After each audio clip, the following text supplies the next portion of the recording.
Saving the world is easy. Outlaw, outrageous, and out of control. What's this radical sport all about, and who's pushing the speed limits?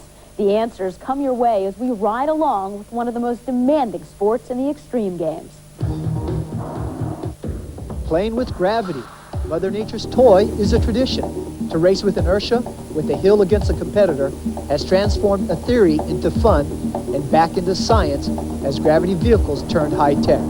With a generation came skateboards, fast and fun, but the need for speed took skateboard design to the extreme. Grinding curves became carving pools, became racing down mountains, and street luge was born, a sport always on the edge.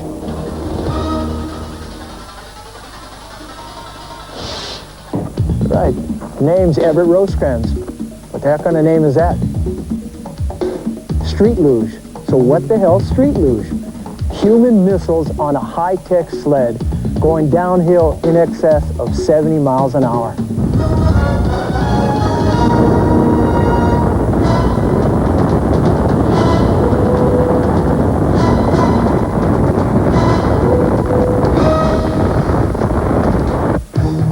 "30 miles an hour. Not today. Normally when you're traveling double the speed limit, you're going to attract some unwanted attention and invite some real trouble.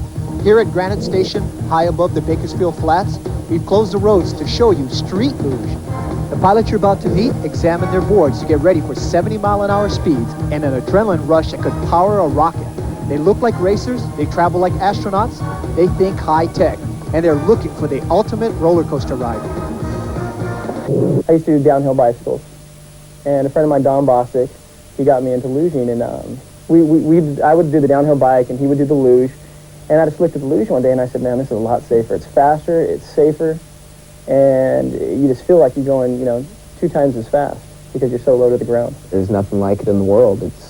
There's when you get in the group of people and you're slicing and dicing around the corners, it's unbelievable. It's hard to explain. There's nothing like it in the world. I spend a great deal of time on luge because it gives me a sensation and an adrenaline rush that I can't get anywhere else. Street luge pilots are a family of people who may not agree on everything, but they do agree on one thing: their love for speed. Their desire for fun is elevated to a high level, but is it a culture or just another extreme sport?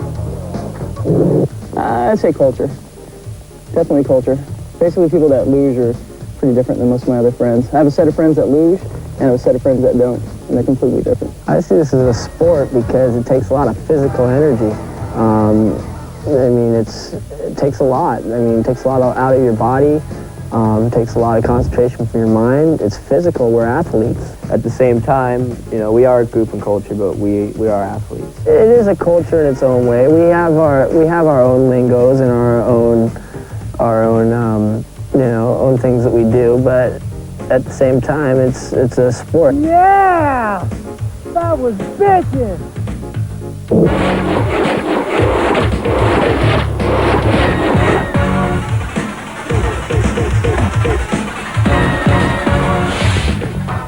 The lingo is partially derived from racing, with some not-so-familiar terms like puke to wheel. That means you're losing the wheel.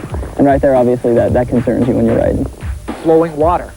Flowing water is the ultimate luge riding style where the pilot emulates the flow of gravity. Then there's the wobs. You'll find out what wobs are when you reach over about 45 or 50. All of a sudden, you're going to start shattering back, and you'll start shaking, and you'll start shaking. And you won't quit shaking. You'll just keep shaking, and you got to try and slow down, and if you can't, you're going to shake right off the board. Durometer. Durometer is the degree of softness or hardness in a luge wheel. Screaming memes. Well, it's a sound or vibration of an unhealthy kind. Amped. Amped is, it's, yeah! It's endorphins, adrenaline, just everything. You can't stop talking. Your mind's going a mile a minute. It's just excitement, pure energy. You can't explain it. It's a great feeling. I know that. Now, luge language may be funny, but the technology is serious. The sport is in its infancy, and sled designs are constantly evolving. There are some other fast-moving sports with less than high-tech beginnings. The sleds that are out there, each and every one of them is almost awesome in itself because somebody made it out of their imagination and they can ride it the way it was meant to be ridden. The luge boards you'll see make up two different categories. A rail, basically a straight piece of aluminum or metal with wheels attached on both ends, or the sled. Your first impression would be a gurney or a toboggan shell that covers the wheels. Whether you prefer a rail or the sled, each pilot is a master of his or her own design. It's really individualized. Each person builds their own board to their own individuality.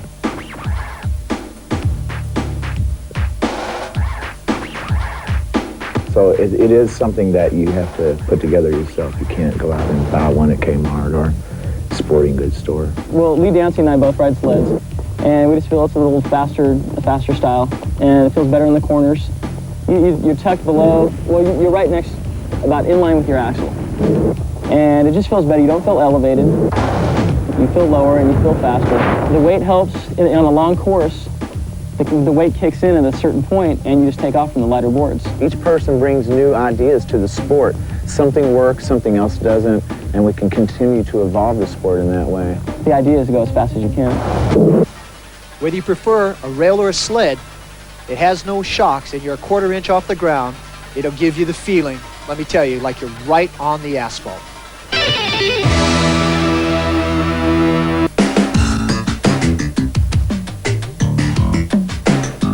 These vehicles they don't have the brakes that a race car would. They don't have the body roll a vehicle would. To set up for a corner, it requires more concentration than someone would imagine. You have to have your mind together before you go in the corner. You have to know what's going to happen to you after that corner. It used to be where the lean-activated truck was exactly what it means. Lean-activated, you lean left, you go left, you lean right, you go right. But nowadays, it's just where you look. It's such a connection to the body. It's where you look is where you go. I feel as though putting out your foot, you want to put it, say you're going into a left corner, you want to use your right foot. And it's basically an outrigger, and it's a stabilizer. And I don't know so much about the weight shifts, but I use it in that sense. There's such an extension of our body that with a car, you have 4 shock absorbers that have to do the work for you. On these things, we are the shocks too. You know, we're the fairing, we're the shocks, we're the motor, we're the brakes, we're all of it. It's all about speed. There's nothing like it in the world. When you're standing there watching something like that come by you at that speed, there's no engine. It's quiet, but it's loud. It's contradictory in terms, but there's so much power involved when it goes by. It's unbelievable. And there's no engines from the sound or any mechanics. It's just the wind and the board or the luge is making all sorts of sounds. It's radical. It's unbelievable.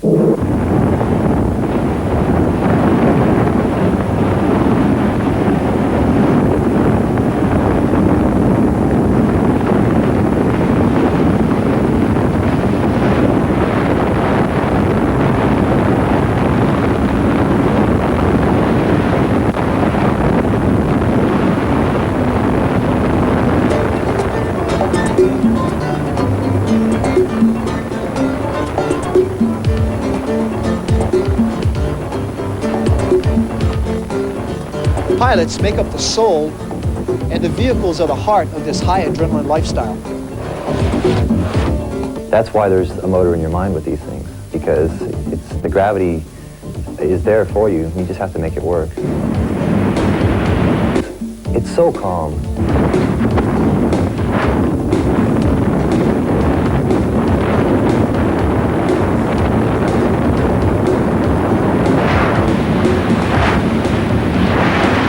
If you have an affinity for speed, and if you have an affinity for adrenaline, then there's no question about doing it. There's no question about why you do it. For me, it's not crazy. It's not stupid. It's something that puts me in that state of mind that I like to be in, that real quiet place.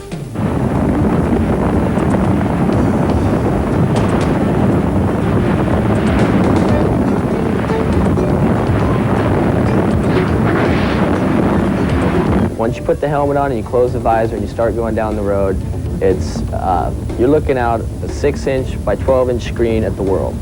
And basically, it's you against the world, and you've got other people around you. You've got to be concentrating on what's going on around you at all times. You have no mirrors behind you, so you don't know what's going on behind you. At the same time, you've got to know what's going on behind you. So you've got to, you know, it's great. I mean, there's just so much going on at once. It's all thrown into one, and when it's all said and done, it's just wow.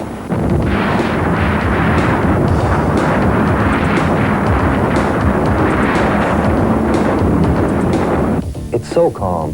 You know, there's just, sometimes people want me to jump up and down and such like that afterwards, and I can't, because I'm just still gathering my thoughts. We just got done going very fast through a very small section of road, and I guess my mind just needs to catch up with that, you know. And it's an awesome feeling. Okay, you've seen how they steer the boards, and you know they're quick. So now you're thinking, how do I stop a sled traveling over 60 miles an hour? You gotta see this. Fred Flintstone would be proud. No, it's basically just done Flintstone style. It's just done with a regular pair of shoes.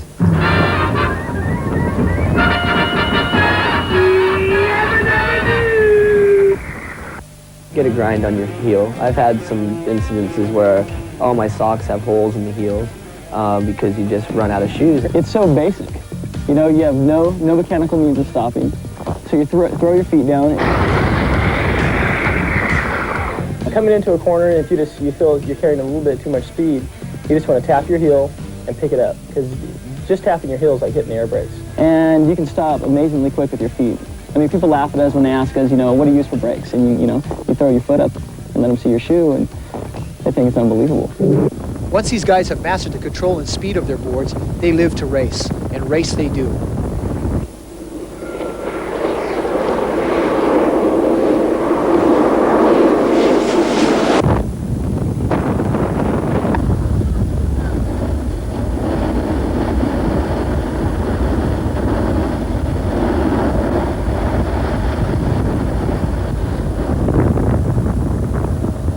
That was hot. So fast guys out front, you can't keep up with them.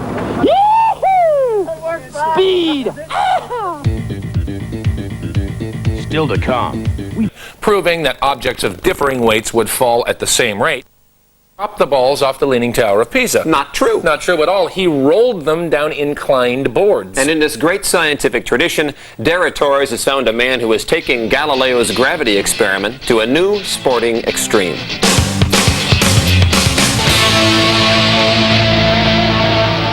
Gravity is a constant force pulling us all toward the center of the Earth. Why not put some wheels on it and enjoy the ride? It's just pure adrenaline rush. After you make a pass, you get off the bike and you're shaking. Does your mom know you're doing this? These will pull 4.3 Gs. They go 112 miles an hour. So it's all driver. The smoothest guy wins. The concept is simple. Take a bike, a skateboard, or just about anything without a motor, find a really steep hill, and the first one down's the winner. You don't defy gravity, you harness it. The king of the hill is Roger Hickey, who's invented or improved just about everything in the sport. Everybody starts at the starting line with a big time card, and every time you make a mistake, they punch a hole, and usually the guy at the finish line with the least amount of holes is a winner. And hopefully that's me. Roger was one of the original concrete kamikazes who pioneered the sport of stand-up skateboard racing. In stand-up, the tuck is the most important part for your aerodynamics to achieve speed. You have to break that drag. We're probably going about 45 miles an hour now. Trying to concentrate. Little slips like that make you go down.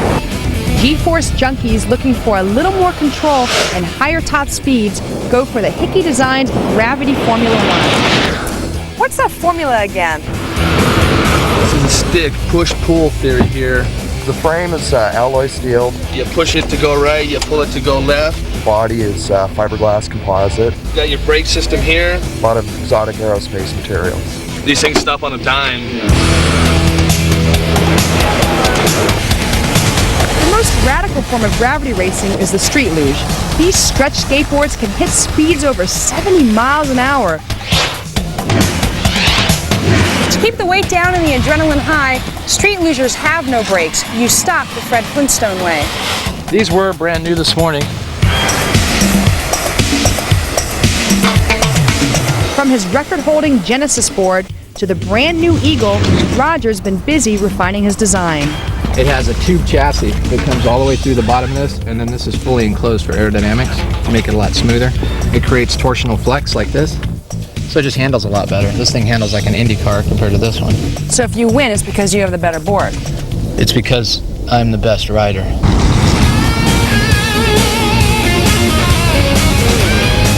So we'll be going 60 miles an hour down this S-turn with no brakes. Right. How do we stop? You're putting your brakes on right now. So I'm just laying there hanging out, and if I see like a little S-turn coming, I just kind of stick my leg out and it will turn me? Yeah, no problem? just like ballet. Roger, what are some last-minute safety precautions I need to know before going down this hill at 60 miles an hour? Good insurance policy, and don't blame me for anything. Great. I feel so much safer now. Yeah. Here we go.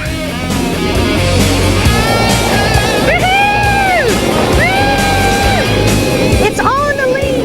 Be mean with a clean lean. There are my Reeboks. Wow, gravity racing looks like fun. It looks like it's scary too. How was it? Oh, it was scary. The only way you can stop in land luging is with your feet. Yeah, now you weren't breaking too much because you beat Roger, right? I did beat him, but I went through a pair of shoes. Now what do we have here? These things are absolutely cool looking, but I don't know why. These are helmets for gravity racing. Roger Hickey invented them, and they're very aerodynamic. This is used for stand-up skateboarding, and this one's used for land luging. Kind of a Darth Vader look, and then the Power Rangers on that one. Yeah, I guess you could say. I do one impression, may I? Sure. Laura, I'm your father. Into roller luge.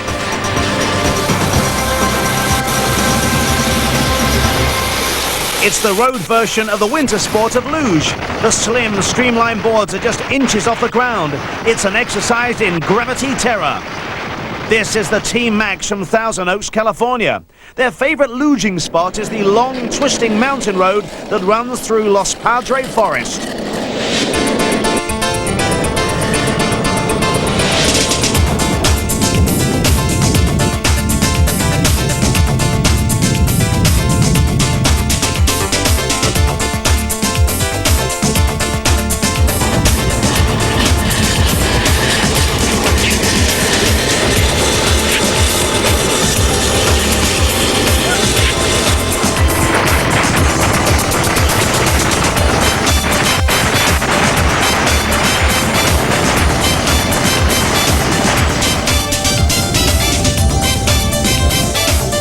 They hit 80 miles per hour and they don't bother one bit about oncoming traffic.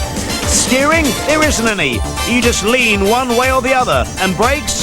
There aren't any either. You just put your foot down. How's that? Suburban hill. Now, believe it or not, this is the latest craze to hit the streets of Melbourne. It is called street luging, and the police and residents unfortunate enough to live on a hill steep enough for the craze are intent on having it banned. Andrew Smith is Australia's street luge champion, and he has first-hand knowledge of some of the cowboys in the sport who, frankly, are giving it a very bad name. Andrew joins us this morning. How are you doing, Andrew? Good, thank you. Morning, Steve. Now, you would support, obviously, any crackdown on these, I'll call them, you call them cowboys, I'll call them luge layers. Any crackdown on them? Absolutely, absolutely.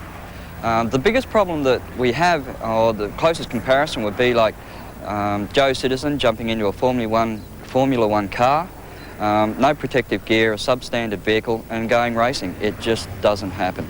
All right, now, the fellow that's attracting all the media attention in Melbourne at the moment, especially through this article that appeared in the Herald Sun, is a young fellow called Rob Williams. Now, you contacted him after the story appeared. Were you able to convince him that what he and others are doing is dangerous and wrong and is bringing the sport into disrepute?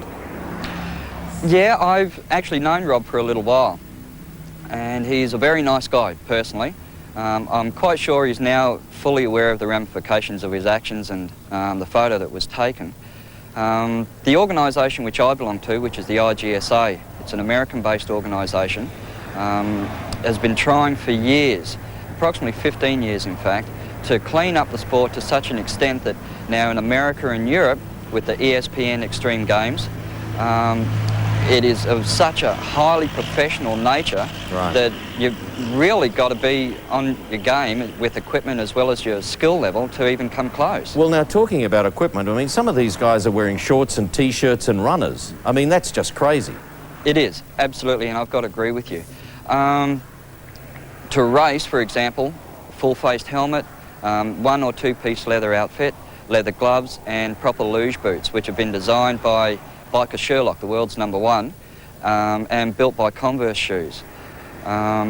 These particular boots have a special rubber compound because it's our feet that we use for brakes. Right. We're not allowed any mechanism at all on the actual luge, brakes or any other type of mechanism at all. Now so these shorts and T-shirts really aren't, safe at all. These guys reckon they can crack speeds of 110 k's. Do you believe that? I've got to admit that with Rob's luge, I would doubt it. I've been clocked at 125. Bob Pereira in America has apparently broken the 132 km/h mark, but that's extremely hard to do.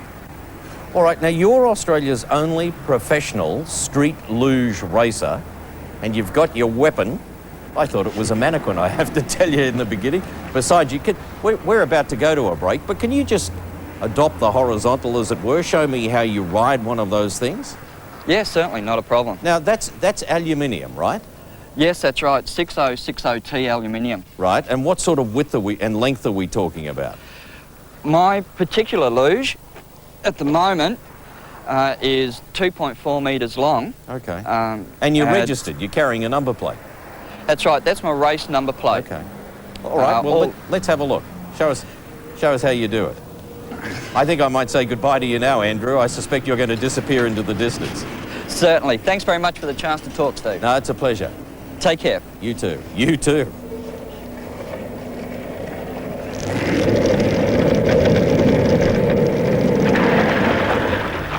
It's not the main road, incidentally. Exactly. They were being very responsible. He was. That was... Hanging for this, it's Street Luge Mass. Km/h Rosetsky serve, but to fly down a hill at breakneck speed, well, that's another. The sport of street luge has been taken to another dimension, hitting the hilly streets of San Francisco. This is insane. Normally we're used to smooth, flat, fast hills. They reach speeds of up to 120 km/h and have nothing but a thin board and a leather suit between them and the tarmac. So why do it? Adrenaline. The adrenaline rush is probably the top thing. I'll never fly an F-15, but that's about as close as you're going to get. And if you think there's no skill involved, check out the recovery the leader of this race makes after getting airborne. Ben Davis, 7 Nightly News. New level.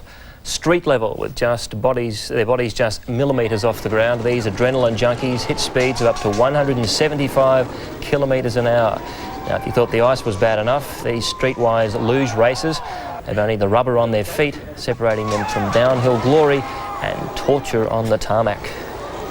Might just be the way to get down the mountain tonight, I think. See you tomorrow night. Jeff. Okay, Bill, thanks.